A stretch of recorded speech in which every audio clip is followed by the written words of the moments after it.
கோவை மாநகரில் கடந்த 23ஆம் தேதி தமிழக முதல்வர்களால் தொடங்கி வைக்கப்பட்ட இந்த உலக தமிழ் செம்மாடு மாநாட்டினுடைய ஒரு தொடர்ச்சியாக அடுத்த நாள், அதாவது 24ஆம் தேதி தொடங்கி வைக்கப்பட்ட ஆய்வரங்க நிகழ்வு கூட்டங்களின் அடிப்படையில் அதன் தொடர்ச்சியாக கடந்த 4 நாட்களாக இந்த வளாகத்தில் 10க்கும் மேற்பட்ட அமர்வுகளின் மூலமாக அறிஞர் பெருமக்களால் படைக்கப்பட்ட பல்வேறு தலைப்புகளின் கீழ் கட்டுரைகள் சமர்ப்பிக்கப்பட்டு அதற்குண்டான முறையான விவாதங்களும் நடைபெற்று வருவதை அறிஞர் பெருமக்களாகிய அனைவரும் நன்கு அறிவீர்கள். அதன் அடிப்படையில் இன்று இந்த அரங்கில் அமர்வு தலைவராக என்னையும், இந்த அமர்வில் கட்டுரை சமர்ப்பிக்கின்ற 4 அறிஞர் பெருமக்களின் சார்பாகவும் கலந்து கொள்ளுகின்ற சான்றோர்களின் அனைவரின் சார்பாகவும் இந்த வாய்ப்பை நாம் பெற்றமைக்காக இந்த செம்மொழி மாநாட்டை மிகச் சிறப்பாக ஏற்பாடு செய்து நடத்தி கொண்டிருக்கின்ற தமிழக முதல்வர் அவர்களுக்கு முதலில் நாம் நன்றி சொல்ல கடமைப்பட்டிருக்கிறோம். நண்பர்களே, கடந்த 4 நாட்களாக சில அரங்குகளிலெல்லாம் சென்று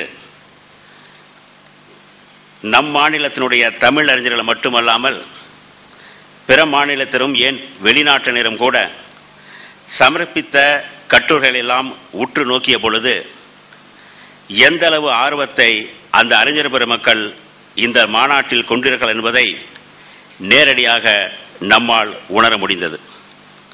அதன் அடிப்படையில் மிக நல்ல முறையில் இந்த அமர்வுகள் எல்லாம் பகுக்கப்பட்டு அமர்வு தலைவர்களும் வெவ்வேறு தலைப்புக்கான முறையான கட்டுரையாளர்களும் இங்கு வகுக்கப்பட்டிருப்பது இந்த ஆய்வகத்தினுடைய தனிச்சிறப்பாக நான் கருதுகிறேன்.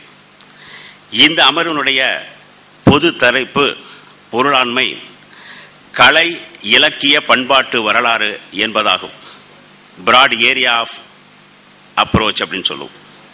இந்த கலை, இலக்கிய, பண்பாட்டு வரலாறு என்ற உயர்ந்த தலைப்பில் இந்த அமர்வில் மேடையில் அமர்ந்திருக்கின்ற 4 தமிழ் சான்றோர்கள், அறிஞர் பெருமக்கள் பொதுவாக தமிழனுடைய திருமண முறைகளை பற்றிய கட்டுரைகளை சமர்ப்பிக்க இருக்கிறார்கள் என்பதை நான் ஒரு தகவலாக இங்கு முதலில் கூற ஆசைப்படுகிறேன். என்னுடைய தலைமை உரையில் நான் குறிப்பிட விரும்புவது இந்த பொருளாண்மையானது கலை, இலக்கிய, பண்பாட்டு வரலாறு என்பதாகும்.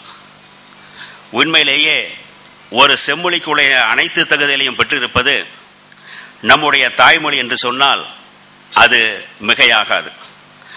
கலை என்று சொன்னால் தமிழ்நாட்டில் சங்ககாலம் முதல் இன்று வரை பல்வேறு வகையான கலைகள் மலிந்து காணப்படுகின்றன, அது மிகுந்து காணப்படும் என்பதை நாம் குறிப்பிடலாம். அது கட்டடக்கலையாக இருந்தாலும் சரி, இசைக்கலையாக இருந்தாலும் சரி, நாடகம், நாட்டியம் போன்ற கலைகளாக இருந்தாலும் சரி, ஓவியம், சிற்பம் போன்ற கலைகளாக இருந்தாலும் சரி, கிராமிய கலைகளாக இருந்தாலும் சரி, கலை மிகுந்த ஒரு நாடு நம் தமிழ்நாடு என்பதை நாம் அறிவோம். இதனை அடிப்படையாக கொண்டுதான் வெளிநாட்டவரும் பிற மாநிலத்தினரும் தமிழ்நாட்டில் மிக அதிக அளவில் சுற்றுலாவிற்கு வருகிறார்கள் என்ற செய்தியை நான் சொல்லி நீங்கள் தெரிய வேண்டிய அவசியம் இல்லை. இந்த கலைகளுக்கெல்லாம் சிலப்பதிகாரம், மணிமேகலை போன்ற காப்பியங்கள் எல்லாம் மிக நுணுக்கமாக அரங்க அமைப்பு முதல் பல்வேறு வகையான அடிப்படை கருத்துக்களை எல்லாம் தந்துள்ளது என்பதை தமிழ் பெருமக்களாகிய நீங்கள் அறிவீர்கள். அடுத்ததாக 2வது பகுதியாக இருக்கின்ற இலக்கியம் என்று சொன்னால், சங்ககாலம் முதல் இன்று வரை அந்த இயல், இசை, நாடக இலக்கியங்கள் எல்லாம் உலகில் வேற எந்த மொழியிலும் இல்லாத அளவு ஒரு தனிச்சிறப்பு பெற்றது நம்முடைய செம்மொழி ஆகும். அந்த இலக்கிய வளம் மிகுந்த செறிவும் மிகுந்த உயர்வும் பெற்ற ஒரு மொழியாகும். உண்மையிலே சொல்ல போனால் திருக்குறள் போன்ற சங்க இலக்கியங்கள் எல்லாம் இந்த சங்ககால பெருமையினுடைய பல்வேறு இலக்கிய சொத்துக்களாக அமைவதை நாம் காணலாம். அடுத்ததாக பண்பாடு என்கின்ற அடிப்படையில் நாகரிகத்தினுடைய ஒரு முதிர்ச்சி நிலை, ஒரு வளர்ந்த நிலை பண்பாடு என்று குறிப்பிடுவார்கள். பொதுவாக சில உரையாசிரியர்கள் குறிப்பிடுவார்கள், நாகரிகம் என்பதெல்லாம் கொட்டி கிடக்கின்ற செங்கற்கள், பண்பாடு என்பது கட்டி முடிக்கப்பட்ட கோபுரம் என்றெல்லாம் தங்களுடைய கருத்துக்களை எல்லாம் கூறியிருக்கிறார்கள். அந்த அடிப்படையில் ஒரு இனத்தின், ஒரு மக்களின், ஒரு மொழியினுடைய உயர்ந்த நிலையாக கருதப்படுவதுதான் பண்பாடு என்பதாகும். அந்த பண்பாட்டின் சின்னமாக தமிழர்களும் தமிழ் பேசுகின்ற மக்களும் பன்னெடுங்காலமாக சங்ககாலம் முதல் உலக அளவில் உயர்ந்த நிலையில் இருக்கிறார்கள் என்பதற்கு நமக்கு ஆதார சான்றுகள் இலக்கிய வாயிலாக நமக்கு உள்ளது என்பதையும் நாம் அறிவோம். அது நாகரிகத்தின் அடிப்படையான பண்பாக இருந்தாலும் சரி, அல்லது நம்மளுடைய பேச்சு, சொல், செயல் எதுவாக இருந்தாலும் பண்பாட்டில் வேற எந்த மொழிக்கும் இல்லாத, வேற எந்த ஒரு மனிதர்களுக்கு இல்லாத ஒரு பழம்பெருமை நம்முடைய தமிழர்களுக்கு உண்டு என்பதை நாம் வலியுறுத்தி சொல்ல முடியும். உண்மையிலேயே சொல்ல போனால் இந்த செம்மொழி மாநாடுடைய முக்கிய நோக்கமே பிறப்போக்கும் எல்லா உயிர்க்கும் என்பது மிகச்சிறந்த ஒரு பண்பாட்டின் வெளிப்படையாக நான் கருதுகிறேன். அதே போலவே யாதும் ஊரே யாவரும் கேளிர் என்ற ஒரு சொற்றொடரும், யாயும் நாயும் யாராகிறோ என்ற அனைத்து சங்க இலக்கிய அந்த சொற்றொடர்கள் எல்லாம், பாக்கள் எல்லாம் பண்பாட்டை மிக உயர்ந்த ஒரு நிலையில் நாம் சொல்லியிருப்பதை காண முடிகிறது. அடுத்ததாக இந்த அமர்வினுடைய நேரோ டாபிக் என்று சொல்லக்கூடிய அமர்வுக்கான விவாத பொருள் தமிழர் திருமணம், சங்கத்தமிழும் திருமண முறைகளும், அல்லது வரலாற்று ரீதியில் தமிழர்கள் வாழ்வியல் முறையில் திருமணங்கள் எவ்வாறு என்பதுதான். இதன் அடிப்படையில் இந்த கட்டுரை சமர்ப்பக்காரர்கள் ஒவ்வொரு தலைப்பாக தங்களுடைய கருத்துக்களை கூறுவதற்கு முன்பாக தலைமை உரையாக, என்னுடைய தொடக்க உரையாக ஒரு சில கருத்துக்களை மட்டும் நான் இங்கு குறிப்பிட்டு அவர்களுக்கு வாய்ப்பளிக்க நான் விரும்புகிறேன். உண்மையிலேயே நம்மளுடைய இலக்கியங்கள் எல்லாம் எடுத்து பார்த்தால் சங்ககால காலத்தில், ஈவன் தொல்காப்பியல் காலத்தில் கூட திருமணம் என்பது இப்பொழுது நாம் பேசப்படுகின்ற அல்லது இப்பொழுது நடத்தப்படுகின்ற ஒரு முறையில் இல்லை என்பதை நாம் உணர முடியும். அந்த சங்க காலத்திலெல்லாம் திருமணத்தில் சாதிகள் முக்கியத்துவம் பெறவில்லை, சடங்குகள் இல்லை, புரோதிகர் இல்லை, மந்திரங்கள் இல்லை என்ற ஒரு நிலையைத்தான் நாம் உணர முடிகிறது.